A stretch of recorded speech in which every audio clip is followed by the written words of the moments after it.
Alors la semaine du 8 mai, donc il y a pile 150 ans, Élie Reclus, encore lui, qui est directeur de la Bibliothèque nationale depuis le 1er mai et qui va le rester jusqu'au 28, jusqu'à la fin, s'interroge douloureusement car depuis début avril, les Versaillais assaillent violemment Paris. Élie. Désormais, la France fait un effort plus terrible pour massacrer Paris dans un duel à mort qu'elle n'a fait d'effort après Sedan pour se défendre contre les Prussiens.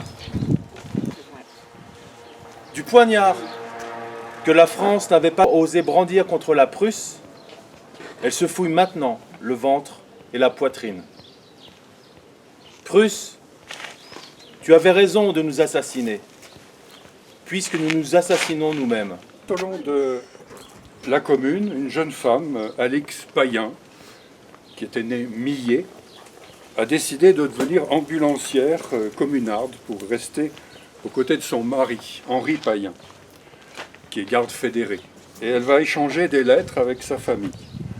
Alors ces courriers, ainsi que des lettres écrites par sa mère Louise Millet à son mari, Félix, le père d'Alix, et par Louise Millet jeune, la fille et la sœur d'Alix, ont été publiés par l'historienne Michèle Audin sous le titre « C'est la nuit surtout que le combat devient furieux », qui était publié aux éditions Libertalia.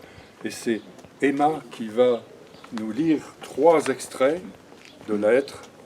D'abord, une de Louise la mère à son mari. Paris, 4 mai 71. Je ne veux pas te laisser dans l'inquiétude sur notre compte, mon cher ami. Nous allons tous bien, sauf que nous sommes peinés de la longue durée de ce triste état de choses. Franchement, quand Paris aura ses franchises municipales, et il faudra bien qu'il finisse par les avoir, il les aura bien gagnées. Comme dans tous les sièges, les assaillants perdent plus de monde que la place. Il y a quelques jours, il y a eu 3000 tués et blessés du côté d'ici, tant du côté des Versaillais que des fédérés. Mais les Versaillais étaient bien pour les 2/3. Depuis hier matin et toute la nuit, nous avons entendu la canonnade et la fusillade. Nous ne savons rien encore du résultat, mais généralement, après tout ce monde tué et blessé, les 2 parties se retrouvent au même point. À Neuilly, depuis 15 jours, les uns prennent une barricade, une maison un jour, le lendemain, les autres la reprennent. Il n'y a pas de raison pour que l'on ne reste pas toujours dans cet état. Notre espoir, c'est que toutes les grandes villes se prononcent pour les franchises municipales. L'Assemblée n'aura pas, je pense, la prétention d'aller faire bombarder toutes les villes. Au-dessus de 20 000 âmes, ce serait un peu long. Le fort d'Issy a été sommé de se rendre. Le colonel Versaillet donnait un délai d'1 quart d'heure pour se décider, faute de quoi la garnison devait être passée par les armes. Voici la réponse du colonel Rossel, délégué à la guerre. Mon cher camarade, la prochaine fois que vous vous permettrez de nous envoyer une sommation aussi insolente que votre lettre autographiée d'hier, je ferai fusiller votre parlementaire conformément aux règles de la guerre. Votre dévoué camarade Rossel. Donc, petite note en bas de page, l'ironique cher camarade employé par Rossel est la façon convenue pour un polytechnicien de s'adresser à un autre polytechnicien. Le pauvre fort est en triste état. Il se fera probablement sauter, mais la position ne sera pas plus tenable pour les Versaillais que pour les fédérés. J'espère que tu ne crois pas un mot de tous les mensonges dans les journaux de Versailles. Il est impossible d'avoir plus de mauvaise foi.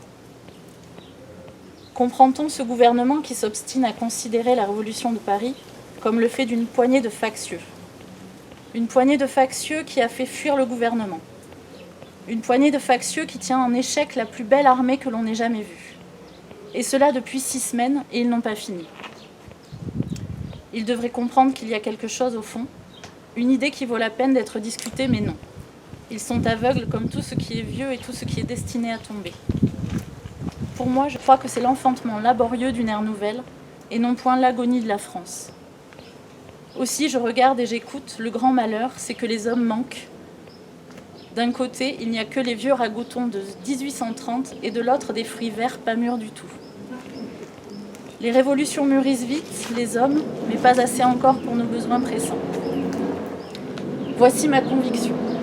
C'est que quand même l'Assemblée vaincrait Paris, elle serait obligée de lui accorder les franchises municipales. L'idée est bien plantée et arrosée de trop de sang pour qu'elle ne pousse pas. Alix, donc l'ambulancière, qui écrit à son père. Henri supporte à merveille toutes ces fatigues et cette mauvaise nourriture, car nous vivons toujours de l'art, et la plupart du temps cru, parce que l'on apporte les vivres, quand on ne les oublie pas, trop tard pour qu'il soit permis de faire du feu. Il a eu pourtant 2 fois l'œil et le front profondément brûlé par sa carabine qui a craché. Il a enfin obtenu ici qu'on lui en donne une autre. Je suis très aimée dans mon bataillon. Tous ces hommes grossiers et brutaux sont pleins d'égards pour moi. La majorité est bien commune, bien ignorante, mais il ne manque pas de cet esprit de répartie et de cette gaieté inaltérable qui les rend très amusants à entendre causer. Mais je ne veux pas entamer ce sujet, il nous mènerait trop loin. Henri avait organisé un concert improvisé au profit d'un de nos blessés et juge de mon étonnement et de mon plaisir en entendant un moblo chanter « Anathème au lâche bandit ». Petite note en bas de page, il s'agit d'une chanson écrite par Félix Millet contre le coup d'État du 2 décembre 1851, dans laquelle le lâche bandit est Bonaparte. Et puis pour terminer, c'est Louise Jeune, la sœur d'Alix, qui écrit à son père. Lorsque les païens voulaient forcer les chrétiens à adorer leur Dieu, ils leur demandaient d'adresser une petite prière à Jupiter. C'était bien peu de choses et cependant, ceux-ci préféraient la mort. Ils avaient la foi, la conviction. Nous aussi, nous avons la nôtre. Nous voulons la République. Les royalistes de Versailles veulent nous l'escamoter, nous faire adorer leur fétiche, un roi. Nous préférons la mort. Nous ne sommes plus dupes de leurs paroles hypocrites. Et nous ne nous laisserons plus tromper, comme nous l'avons été par les hommes du 4 septembre. Quand l'on voit le courage de nos gardes nationaux, on déplore que, faute de chefs capables, on n'ait pas su tirer parti des immenses ressources que nous possédions. Que de mal on aurait pu faire aux Prussiens.